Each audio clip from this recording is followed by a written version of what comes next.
कैसे हैं? आप लोग अच्छे होंगे। इस वैश्विक महामारी में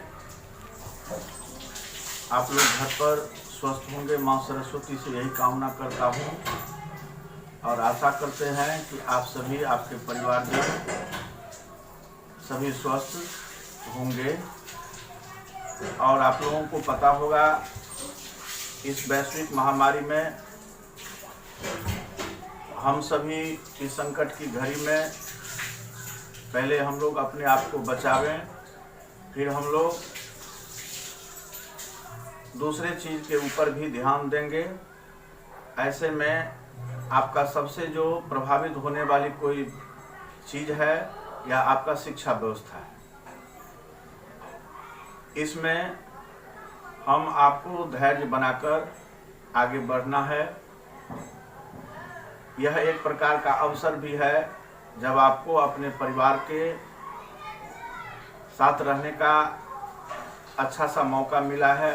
उनके साथ आप घर में रहकर आप अपने भाई बहनों से, माता पिता से अधिक समय व्यतीत करते हैं। आशा करता हूँ कि आप सभी स्वस्थ होकर, यह भी कामना करता हूँ कि यह वैश्विक महामारी बहुत जल्दी से भगवान समाप्त कर दें। आप लोगों को फिर से इस ऑफलाइन के माध्यम से आप लोगों को पढ़ने का मौका मिले।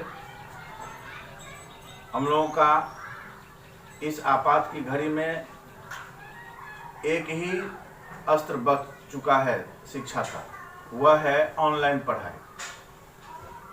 इस वैश्विक महामारी में हम लोग प्रोग्रेसिव पब्लिक स्कूल के यूट्यूब के माध्यम से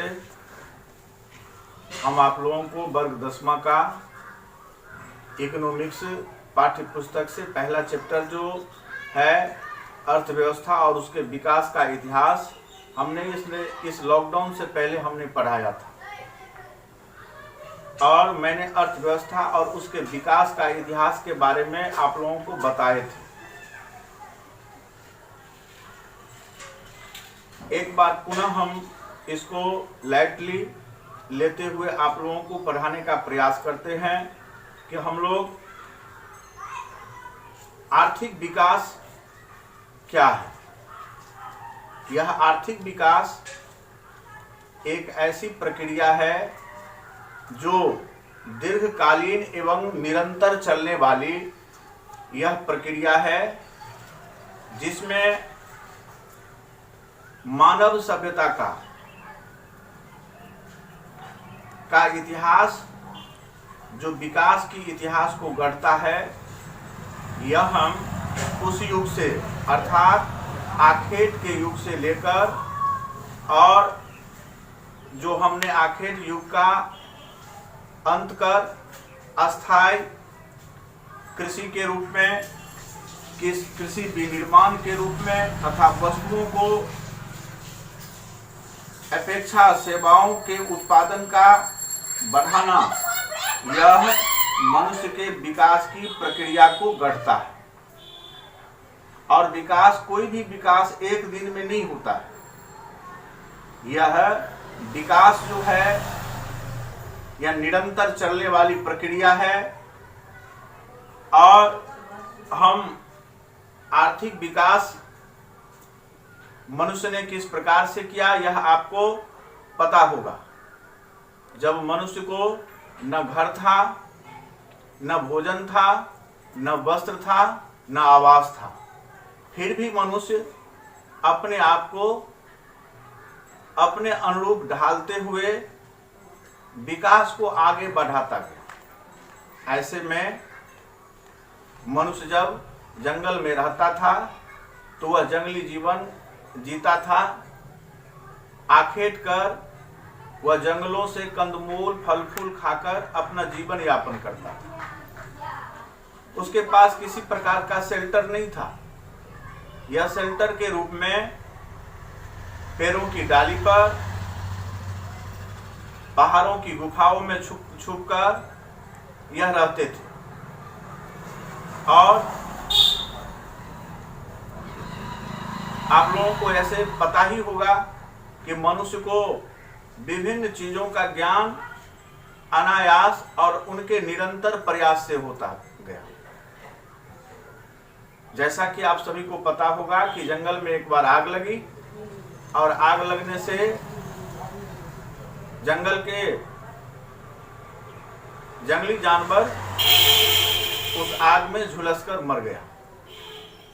पहले तो मानव को पता ही नहीं था कि आग क्या है, और मानव जंगलों से प्राप्त कंदमूल, फल फूल, जंगलों में विचरण करने वाले जंगली जानवरों को वह जिंदा मारकर आखेट कर उसके कच्चे मांस का सेवन करते थे और अपनी क्षुधा को बुझाते थे। चूंकि उन्हें सुपाच्य भोजन का पता ही नहीं था कि आग पर चढ़ाने के बाद इसमें क्या अंतर होता है। जब जंगल में आग लगी तो आग लगने के कारण जब जंगल के ये जंगली जीव झुलस कर मर गए, चूंकि यह जिंदा आखेट कर इस जंगली जानवर को मारकर खाते थे,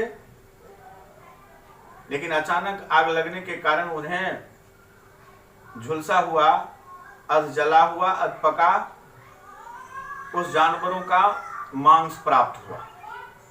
और इस मांस के प्राप्त होने से पहले के अपेक्षा यह ज्यादा स्वादिष्ट और सुपाच्य भोजन इनको मिला। तो यह एक प्रकार से आखेट के जीवन से अब आग के आविष्कार पर चले गए थे। ऐसे में इन्हें इस बात का भी नहीं पता कि अन्न का पुनरुत्पादन होता है। पुनरुत्पादन का चूंकि उसे ज्ञान ही नहीं था, तो वे जंगली जानवरों का जीवन जीते थे। इतना इनका मानसिक विकास नहीं हुआ था। इसीलिए इन्होंने सोचा कि क्यों न मैं आज जो जंगल से जो कुछ वस्तु, खाद्य वस्तु प्राप्त हुआ है, इसको मैं स्पेयर के रूप में रखता हूं। और इन्होंने ऐसा ही किया।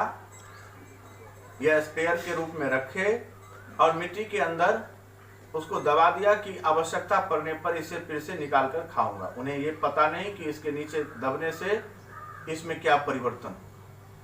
और इस प्रकार से उन्होंने देखा कि मैंने जिस जगह पर जिस फल या किसी प्रकार के सीड्स को जमीन के अंदर दबा कर रखे हुए थे, उसमें से अनायास ही उसमें से छोटे छोटे पौधे निकलने लगे। वो पौधा बड़ा हुआ और देखा कि मैं जैसा फल 2, 4, 10 इसके अंदर भी या बीज डाले थे, वैसे तो बहुत है। और इस प्रकार विकास का यह दूसरा कदम और सफलता के साथ ये आगे बढ़े। इन्हें कृषि का ज्ञान हो गया और इस प्रकार अब वे घास और फूस के घर बनाने लगे और शेल्टर के रूप में वो अस्थायी जीवन जीने लगा। ऐसे में उन्हें भोजन, फिर आग, फिर कृषि। अब चूंकि वह नेकेड रहते थे, उनके पास आज के युग के जैसे न तो सिंथेटिक कपड़े मिलते थे, न ही कॉटन कपड़ा मिलता था। फिर भी वह अपने तन को ढकने के लिए जंगली जानवरों का खाल और जंगल के पेड़ों की छाल से अपने नग्न तन को ढकते थे। इस प्रकार यह मानव की विकास की गाथा बहुत लंबी हो जाएगी। ऐसे में हम या आप सभी जो विकास करते हैं, यह विकास एक दिन का नहीं होता है, यह निरंतर चलने वाली यह प्रक्रिया है।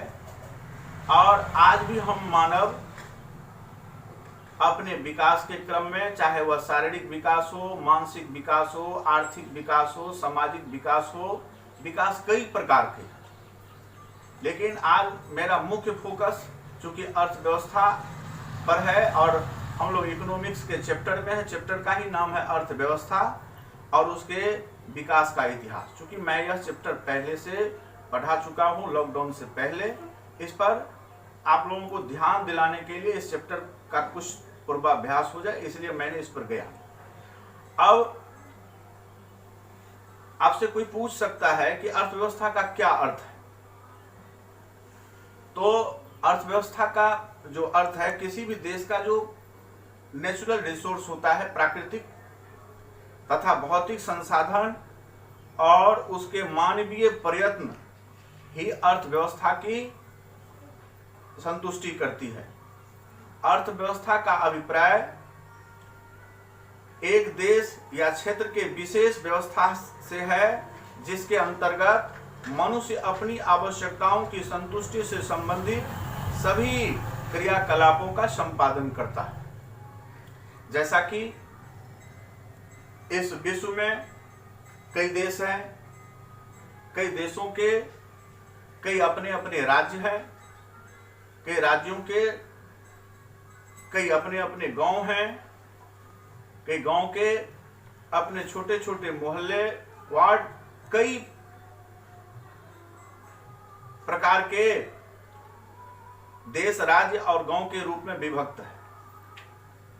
लेकिन सभी को क्या चाहिए? तो आज के युग में, खास करके जो यह आधुनिक युग है, इस युग में अर्थ का बहुत बड़ा योगदान होता है।